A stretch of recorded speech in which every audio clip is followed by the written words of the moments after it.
아르헨티나는 백인 국가라고 할 수 있을까? 한번 통념을 깨보려고 합니다. 부에노스아이레스 대학이랑 몇몇 대학에서 그 DNA 검사를 했는데 아르헨티나 사람들의 그 DNA에 원주민 인디오나 흑인의 DNA가 없는 사람은 한 명도 없다는 거죠. 이렇게 안데스 산맥에 걸쳐있는 인디오들은 당연히 아르헨티나에도 있었겠죠. 인디오들이 분명히 있었습니다. 대부분 스페인 아니면 이태리 후손인데 이제 유럽인과 그런 인디오들이 섞였다. 네. 그래서 이걸 합쳐서 97.2%로 치고 자기들 스스로 우리는 백인 국가다. 그리고 이제 흑인이 설마 아르헨티나의 흑인이라고 생각할 수 있는데 네. 아르헨티나가 이 식민지 당시에 굉장히 중요한 그 흑인 노예 거점이었다고 합니다. 이제 아르헨티나에 이런 말이 있대요. 멕시코 사람들은 아스텍으로부터 왔고 페루 사람들은 잉카에서 왔으며 잉카에서 왔고 아르헨티나 사람들은 배에서 왔다.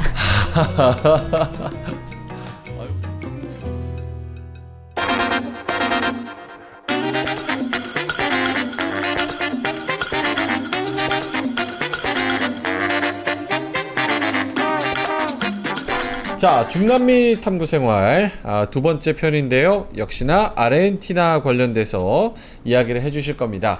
지난번에 1편 올라왔을 때는 아르헨티나 전반적인 이야기들, 어떤 나라인지 또 교민들의 규모는 어떤지 이런 거를 주로 말씀을 많이 해주셨는데 오늘은 또 어떤 말씀을 해주실지 궁금합니다. 칠레 카톨릭대학교 교수님 그리고 서울대 아시아연구소 객원연구원 민원정 교수님 나오셨습니다. 어서 오세요. 안녕하세요. 네. 자, 1편을 통해서 아르헨티나에 대해서 전반적으로 그냥 대략적인 이미지만 가지고 있었는데 네. 좀 구체적으로 말씀을 해 주셨습니다. 오늘은 어떤 이야기를 해 주실 겁니까? 아르헨티나는 백인 국가라고 할 수 있을까? 아르헨티나는 백인 국가라고 할 수 있을까? 우리는 주로 이제 월드컵을 통해서 그 나라를 보면 네. 주로 메시도 그렇고 네. 유럽의 그런 외형? 그렇죠. 네. 그렇게 생각하는데 그런 부분은 아르헨티나 대표팀 보면 대부분이 좀 백인이 네. 다라는 생각이 드는데. 그렇죠. 그리고 흔히들 아르헨티나는 백인 국가다. 네. 이렇게 말씀하시잖아요. 그러나 온전한 백인 국가라고 할 수는 없죠. 한번 통념을 깨보려고 합니다. 네. 좋습니다. 어떤 네. 것부터 시작을 해볼까요? 제 사랑 칠레 지도를 한번 제가 가지고 와봤어요. 칠레부터 시작합니다. 자, 이게 칠레 그 원주민 인디오 지도예요. 네. 어떤 인디오들이 있었나 있나. 자, 나라가 너무 칠레. 길어서 우리가 좀 이제 서주셔야 될 것 같은데. 네, 한번 이렇게 보겠습니다. 보면은 이렇게 북쪽부터 네. 여러 인디오들이 있죠. 그러면 잘 보시면 이렇게 안데스 산맥에 걸쳐 있는 인디오들은 당연히 아르헨티나에도 있었겠죠. 저 인디오들 그러니까 그렇죠. 원주민 인디오들이 있었죠. 원주민들의 맵을 보여주셨는데 네. 산맥에 당연히 원주민들이 당연히 살았기 여기 산맥에 때문에 걸쳐 있으면 이쪽에만 산 게 아니라 이렇게 해서 걸쳐 있었던 거죠. 옆 나라의 아르헨티나도 네, 같이 걸쳐 어. 있죠. 주로 인디오들이 산맥에 많이 살기 때문에 네. 산에. 그래서 이렇게 여러 인디오들이 우리도 보통 칠레 얘기할 때 마푸체 인디오만 얘기하지만 여러 인디오들이 있고 아르헨티나에도 우리가 지난 시간에 스페인어 말고도 여러 인디오들이 있다고 잠깐 봤잖아요. 네네. 그렇게 인디오들이 분명히 있었습니다. 예, 정복자들이 갔을 때 아르헨티나에 아무도 안 살았던 건 아니죠. 그럼 그 인디오들이 지금 뭐 유럽의 이민을 많이 받았다고 하니까 칠레건 네. 아르헨티나건 그럼 인디오들이 거기서도 지금도 영향력을 좀 많이 행사를 하나요? 아니면 그게 좀 많이 잘 못하죠. 그렇구나. 하지만 영향력은 정책적으로 정치적으로 행사하지 못하지만 문화적으로는 역시나 또 당연히 있죠. 네. 오케이 알겠습니다. 그래서 제가 이제 제목을 탱고와 흑인, 탱고를 미끼로 삼아본 것은 보통 아르헨티나면 땅고 얘기 많이 하시잖아요. 땅고. 이거 제가 아르헨티나 갔을 때 샀던 거를 한번 가지고 와봤어요. 네. 여기 제가 앞에 놓인 거. 이게 뭐예요? 탱고, 땅고 추는 남녀. 예, 아르헨티나 가시면 재밌는 물건 많습니다. 네. 요거를 기념품으로 또 한번 사오신 사왔는데 거고. 제가 짐 풀로다 찾았어요. 네, 그래서 한번 가지고 왔죠. 네. 자, 그래서 아르헨티나 얘기하면 보통 다 땅고 얘기하시고 네. 칠레도 땅고 많이 추냐 뭐 주로 이제 중남미 하면 춤을 많이 연상시키시는 것 같더라고요. 자, 이렇게 제가 그래서 사진도 보면 다 약간 좀 센슈얼한 사진이 많잖아요. 네. 그리고 주로 백인들이 추죠. 그러나 이제 길에서도 보면 그런 무용수들이 꼭 젊고 몸매가 뭐 쭉쭉 빵빵 이런 게 아니에요. 정말 뭐 나이와 상관없이 즐기면서 열정적으로. 그 열정을 한번 제가 생각해 봤는데 네. 글쎄 그렇게 열정? 자, 땅고의 원래 그 어원이 노예들의 모임이라고 합니다. 오, 이건 몰랐어요. 예, 그 땅고의 그 탱고라고 하는 게 편하겠죠, 한국은. 그 탱고 음악이 흑인 음악의 영향이 굉장히 강하고 네. 원래 땅고의 어원이 노예들의 모임이다. 그러니까 아르헨티나에도 흑인 노예들이 있었다 이 얘기죠. 흑인 노예들이 네, 있었다. 이렇게 흑인들이 추는 땅고가 있잖아요, 사진도. 네. 네. 이건 이제 아시죠? 영화 해피투게더 보셨나요 혹시? 자, 여기서 땅고가 나오잖아요. 이 땅고와 아르헨티나 사람들이 추는 땅고에서 열정의 어떤 차이를 느끼시나요? 오, 한번 보시면 모르겠는데. 껴안고 있지만 네. 바싹 붙어 있지 않죠. 아, 지금 영화 해피투게더를 보신 그렇네요. 분들은 이들은 정말 사랑에 빠져서 땅고를 추죠. 네. 땅고뿐만 아니라 중남미 춤은 남녀가 굉장히 센슈얼하게 움직이지만 이렇게 깊은 사랑이 아니에요. 플러팅 정도죠. 플러팅 정도.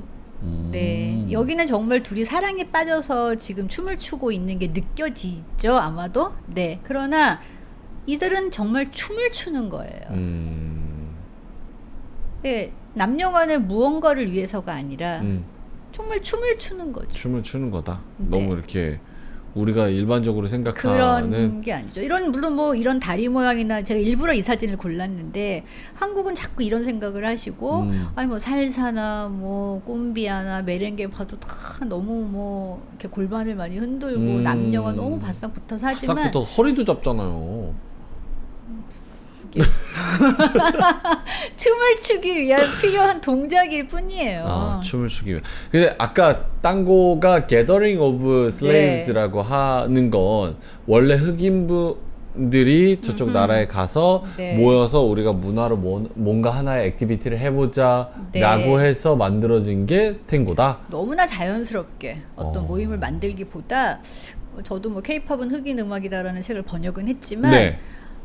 케이팝도 흑인 음악 영향을 많이 받았는데 이제 사실은 그런 미국의 흑인 음악도 그 원조를 거슬러 올라가면 카리브해 지역의 흑인 음악으로 가야 하고 더 원조를 찾자면 우리가 아프리카까지 가야겠죠. 그래서 아르헨티나에도 흑인 노예들이 상당수 건너갔고 그 영향으로 이제 노예들이 어떤 그런 애환과 뭐 고된 삶을 춤과 음악으로 많이 풀었겠죠. 이 땅고도 그래서 한때는 이제 우리가 걱정하는 것처럼 너무나 이제 난잡하다 이런 이유로 금지된 적도 있었고, 그래요? 네, 또 흑인 음악의 영향을 받았다고 해서 무시를 당한 적도 있었지만 지금은 아르헨티나를 대표하는 관광 상품으로 자리 잡았죠. 부에노스아이레스의 그 땅고 카페에 많은 거리를 가시면 네. 그냥 관광객들을 실은 봉고차 버스가 뭐 줄지어 서 있습니다. 이런 게 재밌네요. 약간 탱고 하면 우리는 약간 백인, 특히나 이제 뭐 라틴, 뭐 백인 분들이 이렇게 딱 붙어가지고 열정적으로 춤을 추는 거를 생각하는데 네. 사실은 어원 자체도 그렇고 이게 노예분들, 그렇죠. 그러니까 흑인 분들이 가서가지고 거기서 하나의 문화로 자리 잡은 그렇죠. 거다. 재즈도 사실은 흑인 그렇죠. 음악이잖아요. 예. 약간 끈적끈적하게. 네. 약간 지금 사진 보시면 비교가 되시죠. 이렇게 정말로 깊은 사랑에 빠진 남녀가 추는 땅고와 네. 정말 춤을 추는 땅고는 다르죠. 같은 탱고여도 저들은 그거는- 정말 춤을 추는 거고, 네, 그래서 그렇게 너무 남미를 그런 이미지로만, 선입견을 좀 타파하자. 네, 좀 오케이. 선입견을 타파했으면 좋겠습니다. 이게 아르헨티나 사람들이나 혹은 교민들이 모두 좀 탱고를 쳐야 하거나 배우거나 혹은 학교에서 뭐 가르치거나 약간 이런 게 있습니까? 학교에서 가르친다고 들었어요. 네. 네, 들었는데 아까 저희가 1편에서도 얘기했었잖아요. 그게 한국 사람들 다 태권도 배우는 거 아니야? 하는 것처럼 아르헨티나 사람이라고 모두가. 그런데 조금 우리보다는 그런 문화가 자연스러운 것 같아요. 그냥 우리 춤이 약간 좀 보기 위한 춤이잖아요. 보기 위한 춤. 그렇죠. 우리가 뭐 자진몰이 이렇게 뭐 하는 건 아니잖아요. 네. 그러나 이들은 너무 자연스럽게 뭐 꼭 잘 추지 않아도 일상생활에서 춤을 오케이, 추죠. 알겠습니다. 네. 자, 이거 제가 이제 옛날에 뭐 아르헨티나 학회 가면서 찍었던 아르헨티나 사람들이에요. 네. 그래서 이 오른쪽에 이분 하이메 실베르트 돌아가신 하이메 실베르트 교수님은 이제 아주 초창기 한국학을 시작하셨던 분. 그래서 이제 다 백인이죠. 네, 그런 거 하면 약간 여기 이렇게 무슨 검은 머리 비슷한 사람들도 있죠. 레스토랑에서 찍은 사진이에요. 네. 또 이제 이런 길에 할아버지도 계시고. 그래서 만약에 오늘 제가 아르헨티나는 백인 국가가 아니다, 흑인도 있고 뭐 인디오도 있었다라고 네. 말씀을 드리는 건 참고사항이지, 혹시라도 그러실 리는 없겠지만 비즈니스 하시면서 네. 야 너네 나라가 백인 국가인 줄 알았더니 아니라며 이러실 필요는 없죠. 굳이 그런 걸 굳이 그런 얘기를 뭐 이해는 하되 네. 그거를 굳이 얘기할 필요는 없다. 왜냐하면 백인 국가인 줄 알았는데 그리고 가보면 아닌데 이런 사람들이 보이거든요. 보이면 또 괜히 물어보실 수 있죠. 근데 괜히 물어봐서 기분 상하게 할 필요는 없을 것 같아요. 이게 아르헨티나로 뭐 유럽 분들이 이민자가 가서 인디오랑 결혼하고 그 세대가 계속 내려져 오고 이런 문화도 굉장히 많겠네요. 결혼까지 많이 안 갔죠. 그래요? 네. 그럼 인디오랑 만약에 결혼을 했으면 좀 숨기기도 하고 그런 것도 있습니까? 그렇죠. 와. 저희 1편 아르헨티나 1편 찍을 때 네. 그런 거 물어보셨잖아요. 뭐 인디오에 대한 거 살짝 물어보셨잖아요. 네. 그런데 원주민을 이제 아르헨티나 정부에서 인정도 하고 원주민들이 어떤 운동, 인권 회복 운동 같은 것도 합니다. 그러나 잘 안 돼요. 왜냐하면 혼혈이 기본적으로 많고 원주민 운동에 참가하는 순간 내가 원주민임을 인정하는 게 되잖아요. 아. 그러니까 그게- 적극적으로 참여하지 않죠. 그게 사회적으로 문화적으로 뭔가 계층에 대한 그런 그렇죠. 인식. 네. 아, 그래서 약간 인디오들이 뭐 정치적이나 뭐 이런 걸로도 잘 뭐랄까요? 그걸 드러내지 않는 약간 이런 것들이 그렇죠. 있는 거네요. 분명히 있어요. 원주민 인권 회복 운동 같은 게 있어요. 뉴스에도 나오지만 이미 뭐 우리가 아까 지도에서 봤던 그런 원주민 여러 종족들이 너무 많이 섞였고 어떤 단일체를 구성해서 사는 게 아니잖아요. 특히 아르헨티나는 더. 네. 그러니까 원주민 운동을 굳이 해서 아르헨티나도 인구 센서스를 해보면 칠레와 비슷하게 나를 어떤 인종으로 구별하냐가 되는 거거든요. 그리고 아르헨티나는 인구 센서스에서 아예 인종을 묻지 않습니다. 그래요? 네, 아예 묻지 않아요. 사실 묻는 것도 되게 무의미할 수도 있다는 생각이 드는 게 세대가 계속 내려오면서 뭐 인디오랑 만약에 결혼하고 뭐 할아버지가 뭐 인디오고 4분의 1 인디오고 8분의 1 인디오고 이러면 그 인종을 적는 게 무슨 근데 이제 의미가 우리가 있을까? 미국은 제가 법을 자세히는 모르지만 뭐 반이다, 뭐 4분의 1이다 섞이면 내가 흑인이 있다고 적지 않나요? 인정하지 않나요? 잘 모르겠는데 저도. 아르헨티나는 아예 그 개념이 없는 거죠. 아예 없는. 아예 그냥 그 개념을 없앤 거죠, 정책적으로. 오케이. 예, 그래서 이게 아르헨티나의 유명한 작가 호르헤 루이스 보르헤스, 제 석박사 논문 주제기도 한데 네. 이분도 보면 이분은 스페인, 포르투갈 그리고 영국계가 혼혈입니다. 네, 그래서 이분 자체도 그렇게 얘기했죠. 분명히 원주민 운동이 있어요. 이렇게 있지만 그러니까 원주민의 그 영토를 복원해 달라 이렇게 주장을 하지만 그렇게 성과를 높이 올리지는 못하죠. 네. 이 규모가 어느 정도 돼요? 이 2010년에 조사한 바로는 아주 옛날에. 네. 그런데 제가 이제 요즘 자료를 찾아봐도 비슷해요. 그래서 대부분 스페인 아니면 이태리 후손인데 아니면 또는 이제 유럽인과 그런 인디오들이 섞였다. 네. 그래서 이걸 합쳐서 97.2%로 치고 거의 대다수네요. 이들을 그냥 우린 백인이다라고 하는 거죠. 뭐 인디오랑 이렇게 믹스돼서 뭐 혹은 유럽 이민자 요게 다 같이 해서 97%고. 네. 그러나 이제 그러니까 아르헨티나는 97%가 백인이다라고 하는 거죠. 아, 그리고 인디오들은 2.4% 네. 정도. 또 아프리카계도 0.4%다. 이게 뭐 수치가 별로 변함이 없지만 네. 결국 아르헨티나는 자기들 스스로 우리는 백인 국가다. 음. 그래서 제가 이제 일부러 번역을 안 했는데 네. 이 말이 약간 영어가 주는 뉘앙스가 있어도 그래서 이제 아르헨티나에 이런 말이 있대요. 멕시코 사람들은 아스텍으로부터 왔고 아스텍 인디오들, 아스텍가 페루 사람들은 잉카에서 왔으면 잉카에서 왔고 아르헨티나 사람들은 배에서 왔다.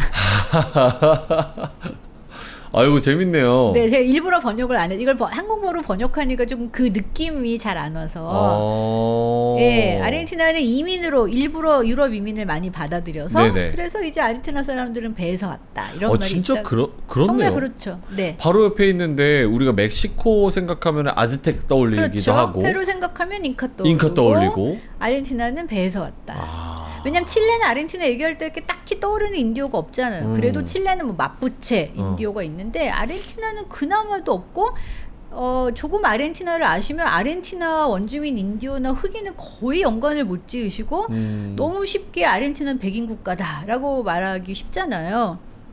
그러면 지금 뭐 중남미 국가 멕시코, 페루, 아르헨티나, 브라질 뭐 이렇게 있잖아요. 거기서 제일 백인 국가스러운 그러니까 그게 백인 아르헨티나랑 국가라고 우루과이죠.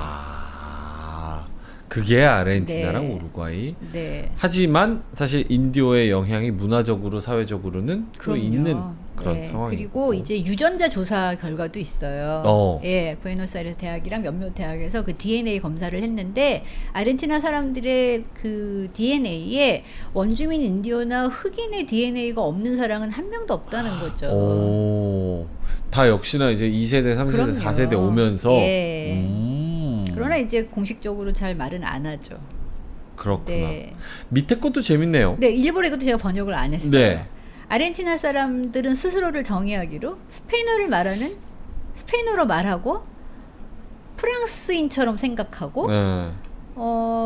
영국인이 되기를 바라는 사람들이다. 유럽 이민자들이 많이 넘어와서 그렇죠. 정착한 대표적인 국가다. 네. 그러나 이제 그 칠레든 아르헨티나든 유럽 이민을 받아들일 때는 북유럽을 선호했어요. 남부 이태리나 뭐 프랑스나 이쪽은 조금 라틴 로맨스 계통이잖아요. 네. 북유럽이 좀 더 백인스럽고 부지런하고 노르웨이, 스웨덴, 그렇죠. 뭐 이쪽. 독일. 예, 그래서 그런 북유럽을 더 선호했기 때문에 여기 보면 자기가 프랑스라고 생각하고 이건 약간 문화 자본에 대한 갈망이 있고요. 네. 이제 그 중남미의 여러 박물관을 가보시면 대부분 인사말에 남미의 파리가 되고 싶은 곳이 이런 말 되게 많이 들려요. 예, 무슨 박물관에 가도 루브르 박물관을 본딴 디자인이다. 네. 박물관 특히 문화와 관련된 곳에는 프랑스가 굉장히 많이 언급이 되고 이제 영국인이 되고 싶다는 것은 이 아르헨티나가 이상하게 포클리크트 전쟁도 그렇고 영국인의 영향이 많은데 네. 이 재미있는 것은 보통 유럽 이민들이 건너갈 때에는 유럽의 상황이 안 좋거나 어떤 더 나은 삶을 위해서 갔다면 아르헨티나로 건너간 영국 사람들은 사업가가 많았습니다. 그런 이미지가 있죠. 그렇구나. 네, 근데 지금 경제는 안 좋고. 그렇죠. 예. 아이러니컬. 그러니까 이제 이탈리 사람들이 워낙 67% 이상이 이탈리아계 후손이라고 해요. 하니까 이탈리안이지만 스페인어를 말하고 자기가 프랑스인이라고 생각하고 네. 영국인이 되고자 싶어 한다. 하는. 네. 예, 그렇죠. 그래서 뭐 이탈리아 영향이 어떤 분이 그러시더라고요. 아니 아르헨티나에 그렇게 이태리 이민이 많은데 왜 이태리어 안 쓰냐. 그러게요. 생각도 못한 질문이었어요.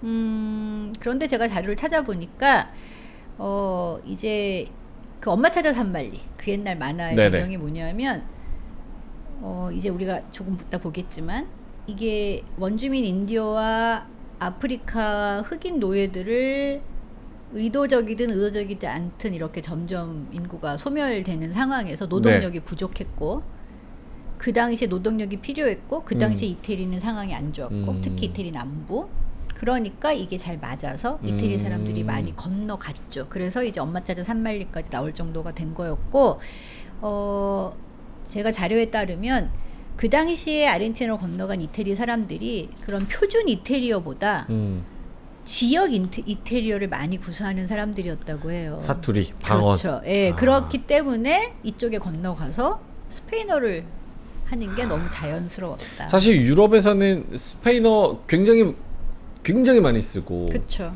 이탈리아 분들도 넘어가서 표준어가 아니라고 한다면 스페인어 배우는 게 그쵸. 전혀 뭐 무리가 비슷하고. 없었을 거고 비슷하고 대신에 이제 아르헨티나 스페인어를 들어보시면 이태리어 같은 이제 느낌이 나요. 그래요? 네.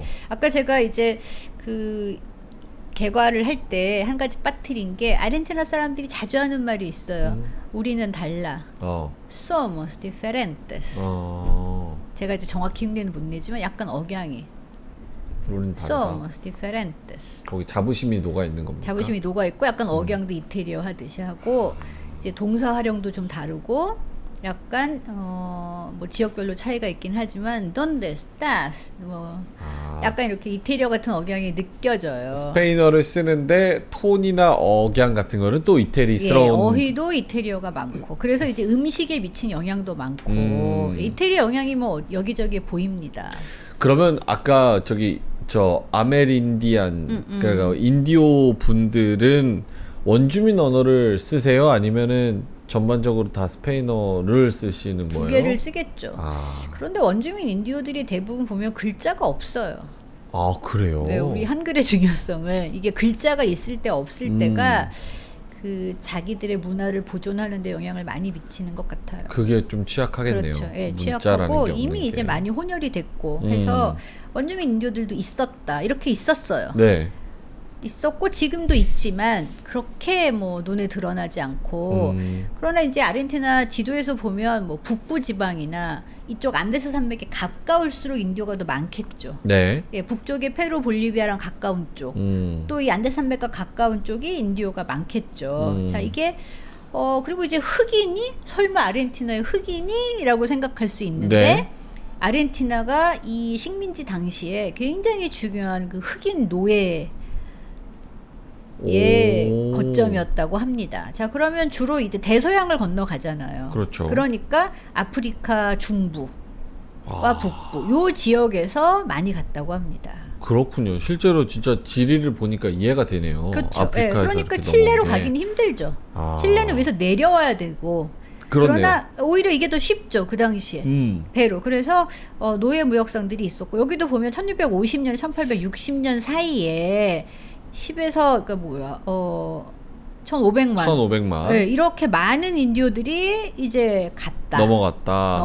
아프리카 흑인들이 네. 1500만. 예. 그러면 그래서 이제 탱고에도 영향을 미치고 아르헨티나 제가 이제 칠레 친구 중에 굉장히 엘리트인데 머리가 정말 아프리카 흑인처럼 빠글빠글한 친구가 있었어요. 네. 너무 예쁘고 백인 같은데 머리카락이. 그래서 이제 이 친구 웃으면서 내 피 아프리카 피가 있나 봐 라고 말했는데 네. 그 말도 그 친구가 웃으면서 할 수 있었던 건 상류층이니까.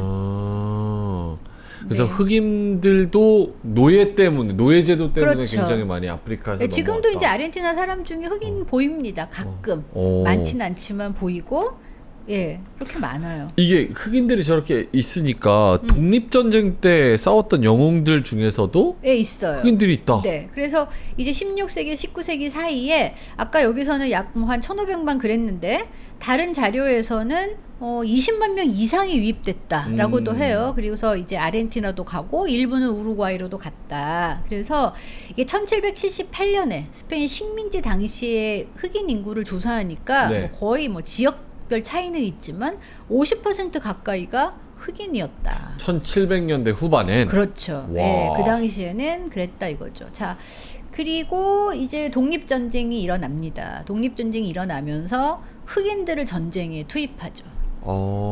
독립전쟁이라는 거는 아르헨티나가 스페인으로부터 대상으로 해서 이제 독립전쟁을 할 때 흑인들을 투입해요. 많이 사망을 했겠죠.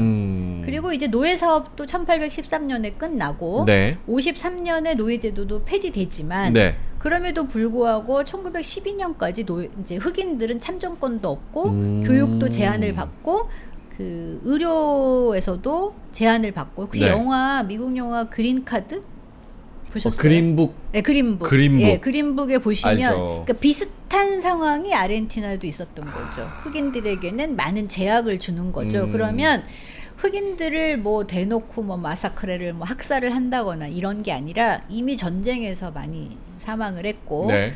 또 의료 혜택을 잘 못 받으니까 질병으로 죽고 그리고 이제 독립전쟁 후에는 남자 흑인이 급격하게 줄었겠죠. 전쟁을 하고 예, 또 전쟁 사망하니까. 후에 그러니까 남아있는 흑인 여자들은 제가 어느 미국 자료에서 너무나 미국식 그 몇 안 되는 흑인 남자들을 대상으로 컴피트 경쟁을 하든지 백인 남자와 결혼을 해야 했다. 그래서 흑인 인구가 좀 급격히 좀 감소하는 측면이 그렇죠. 있었다. 예, 그러니까 자연스럽게 사라지는 거죠.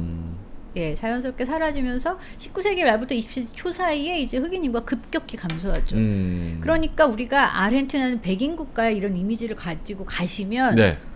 그런데 의외로 흑인도 가끔 보이고 뭔가 석갱어 같은 사람도 보이고 이상한데 할 수 있죠. 요 배경이 있군요. 네. 그런데 제가 이제 그 나라가 잘 살아야 된다는 걸 제가 느낀 게 네.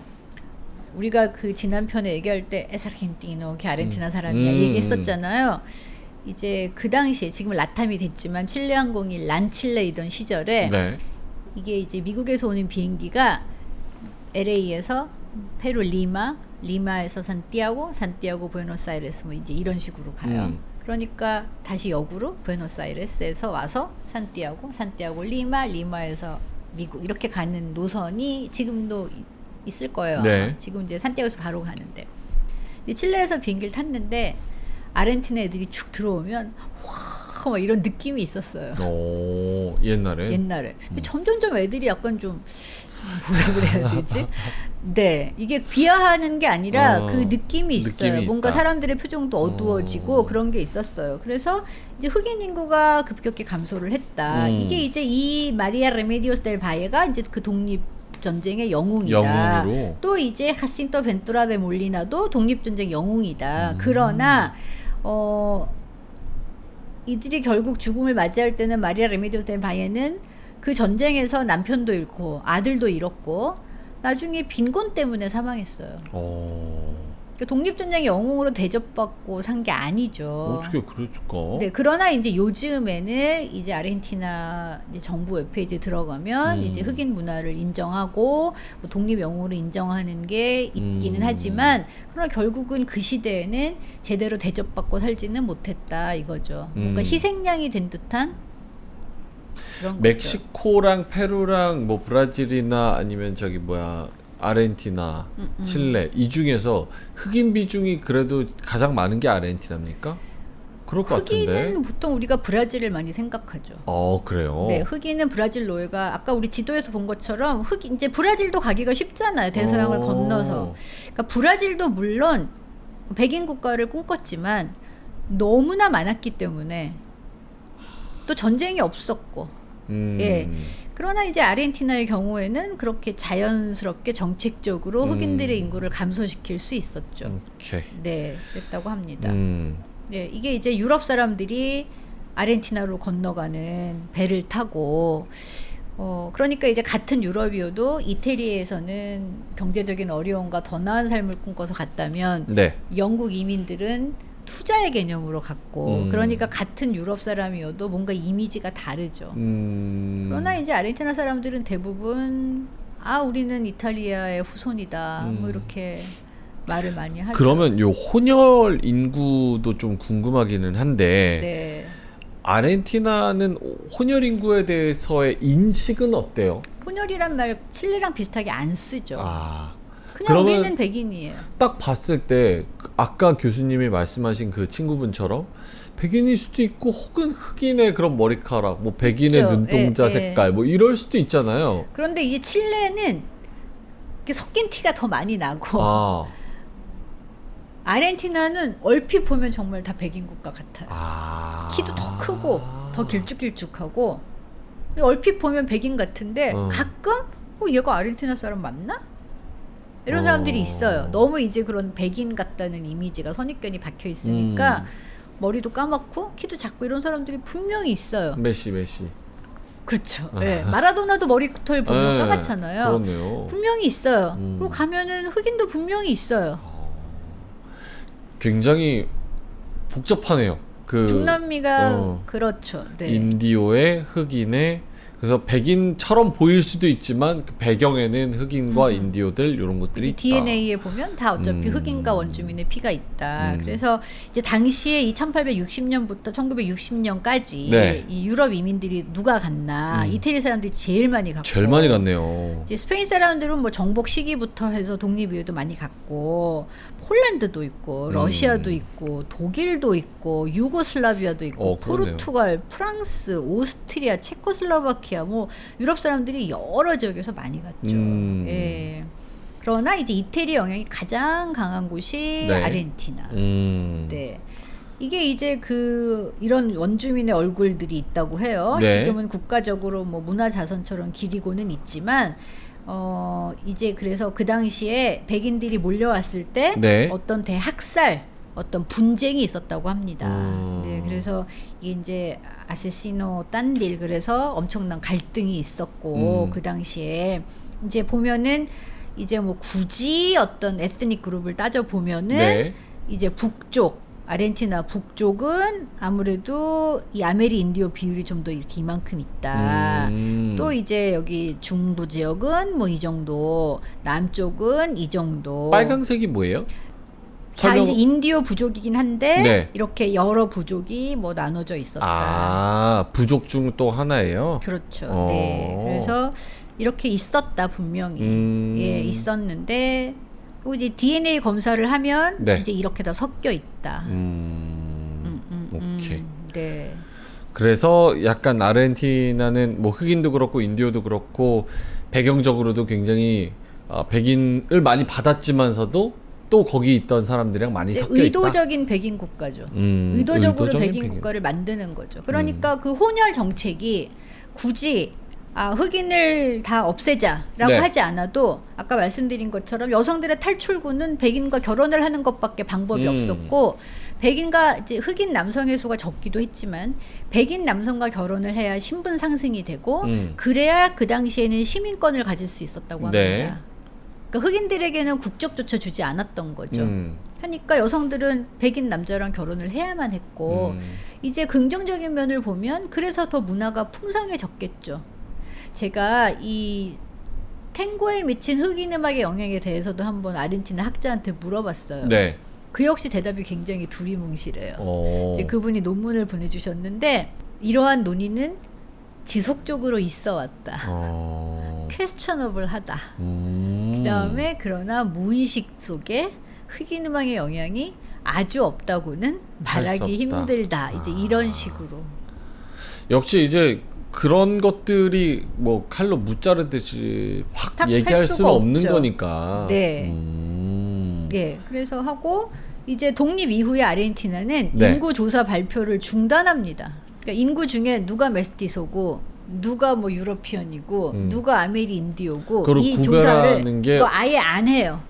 그 발표를 안 해요. 아하. 그게 이제 백인화 과정이었습니다.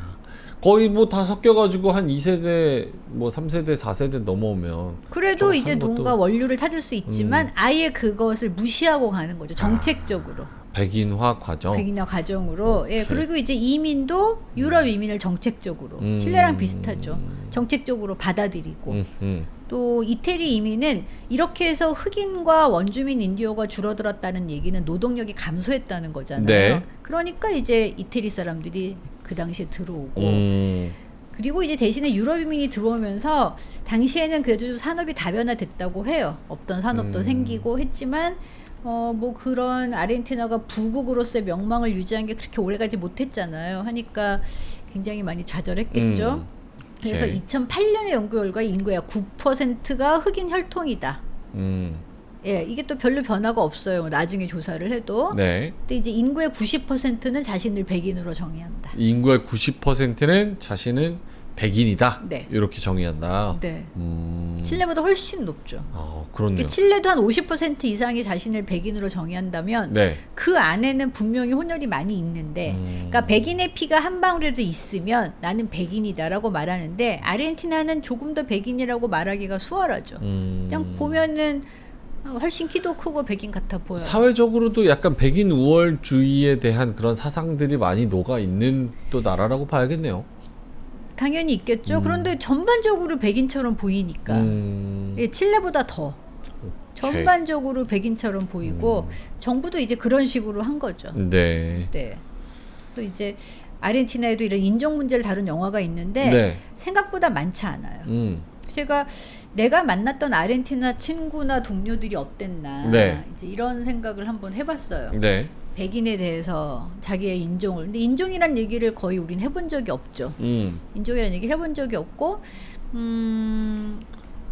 정말 아까 제가 사진 보여드린 것처럼 다 백인처럼 생겼잖아요. 교수님들도. 그리고 이제 그런 분들이 somos diferentes. 우리는 달라 라고 너무나 자신 있게 말하고 그렇게 해서 다른 중남미와 조금 차별을 두고 또 칠레와 비교를 해본다면 칠레는 경제적으로 부상했잖아요. 네. 그러니까 아르헨티나에 대한 문화적인 어떤 동경이라든가 그냥 이런 거는 아직 있지만 그러나 우리는 나라가 잘 살게 됐어라는 어떤 자부심이 또 나름 있고 아르헨티나 사람들도 그렇게 칠레 사람들에 대해서 적대적이거나 그런 건 없어요. 여행 많이 와요. 제가 이거 준비하다가 생각난 게 전에 정말 10년도 넘었을 때 어떤 학회에 참석하신 아르헨티나 교수님이 정말 돈다발을 싸들고 오셨어요. 오. 그게 아르헨티나 페소를 갖고 와서 칠레에서 환전을 하고 하려니까 얼마나 많이 싸들고 그렇죠. 우리가 1편에서 환율 봤잖아요. 뭐 그 당시에도 어마어마했으니까. 자기가 쇼핑을 해야 된대요. 제가 뭘 사야 되냐 그랬더니 아르헨티나에는 가전제품이나 그런 게 없다는 거예요. 오. 그래서 그런 거 사야 된대요. 그래서 정말 TV 모니터, 뭐 노트북, 뭐 어마어마하게 사가셨어요. 돈 싸들고 와서. 네. 그런데 이제 아르헨티나에서 환전을 할 수가 없어요. 없으니까 그 지폐를 뭉치를 싸들고 정말 가방 한 가득 싸들고 오신 것 같아요. 제 기억에. 그래서 그걸 사셨어요. 아르헨티나, 그러니까 칠레는 자유무역으로 FTA로 다 수입을 공산품을 하니까 그 사오셨어요. 자, 요즘에 엔저 현상으로 우리 일본에 많이 가잖아요. 그렇죠. 쇼핑하잖아요. 근데 저는 정작 일본에 가니까 아무리 엔저에도 사고 싶은 게 별로 없던데 요즘에 칠레 사람들이 아르헨티나로 생필품 사러 갑니다. 아르헨티나 환율이 워낙 안 좋으니까. 그리고 이제 가기도 쉽잖아요. 그러니까 칠레 사람들 말이 아니 뭐 차를 몰고 가든 비행기를 타고 가든 지금 칠레가 또 너무 물가가 많이 올라서 거기 가서 생필품 사오는 게 비행기값, 뭐 자동차 기름값 다 빼고도 남는다. 생필품도 그래요? 네. 와. 칠레가 은근히 생필품이 굉장히 비싸거든요. 그래서 그렇게 사와요.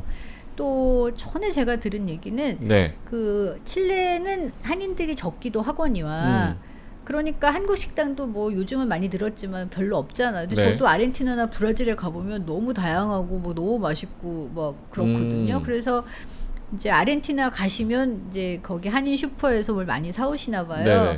근데 제가 이제 들은 예전에 정말 우픈 얘기는 김치 뭐 반찬을 잔뜩 싸서 그 버스에 트렁크에 넣고 이제 안데스 산맥을 건너 오시고 계셨겠죠. 그런데 거기가 한여름에 정말 해가 뜨끈뜨끈한데 그 버스 엔진 때문에 김치가 어떻게 됐겠어요.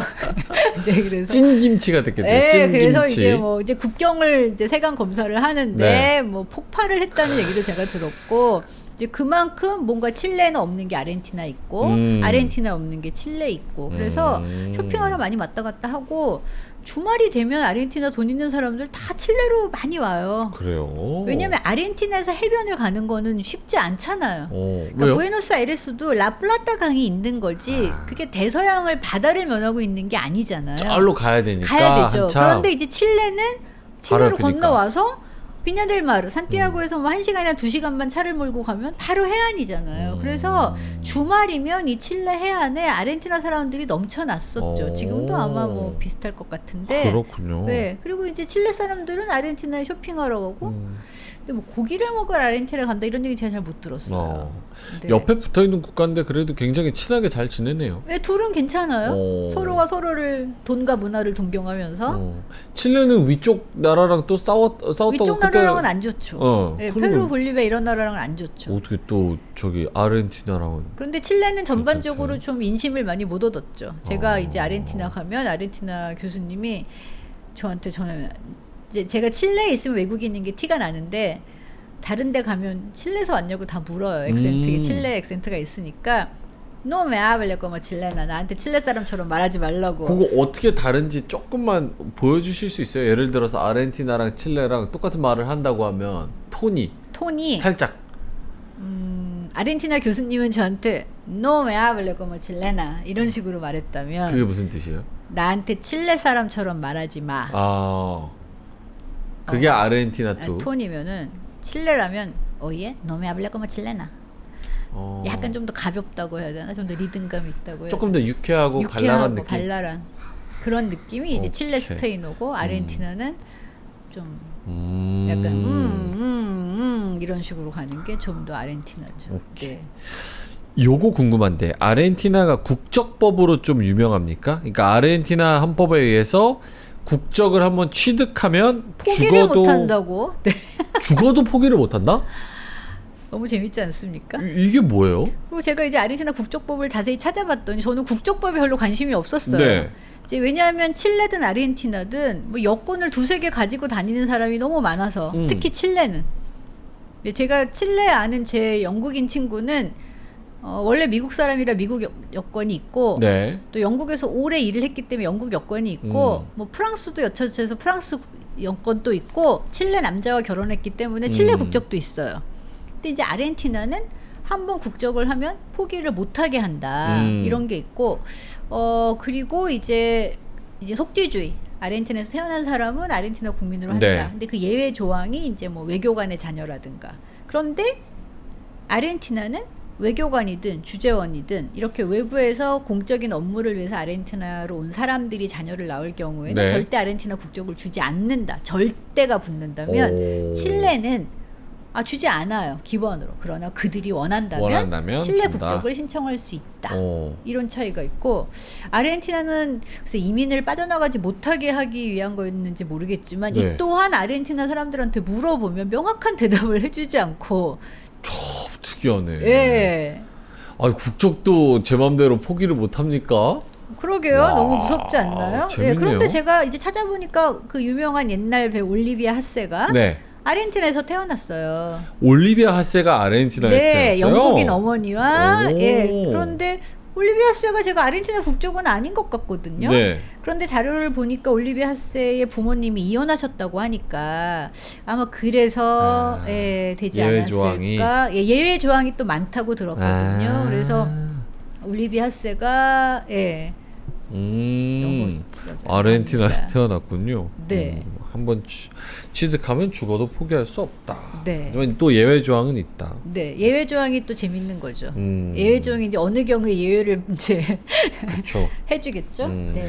자, 오늘 또 교수님이 말씀을 해주셔서 아르헨티나 하면은 저는 백인 국가 100%로만 알았었는데 또 흑인과 그런 인디오들과 이런 역사와 문화 그리고 그 나라에서 보는 지금의 그 분위기 네. 이런 것들도 말씀을 해 주셨습니다. 네. 이탈리아랑 스페인 이민자들이 굉장히 많았다. 요거는 또 흥미로웠습니다. 네. 자, 알겠습니다. 오늘 아르헨티나 그 사회, 인구 이런 거에 대해서 좀 이야기를 많이 나눠봤고 계속해서 또 3편, 4편 나오겠죠? 네. 근데 다음 편은 아마 다시 칠레 얘기를 조금 할 것 같아요. 그래요? 네, 아르헨티나는 또 다음에 기회가 있으면 좀 더 한번 파고 들어가 보죠. 알겠습니다. 네. 자, 그러면 아르헨티나 우리와도 물리적으로 또 멀지만 또 심리적으로는 또 가깝기도 네. 한 나라에 대해서 오늘 또 민원정 교수님이 잘 말씀을 해 주셨습니다. 그럼 오늘은 여기까지 하고 인사를 좀 드리도록 하겠습니다. 민원정 교수님이었습니다. 고맙습니다. 네, 감사합니다.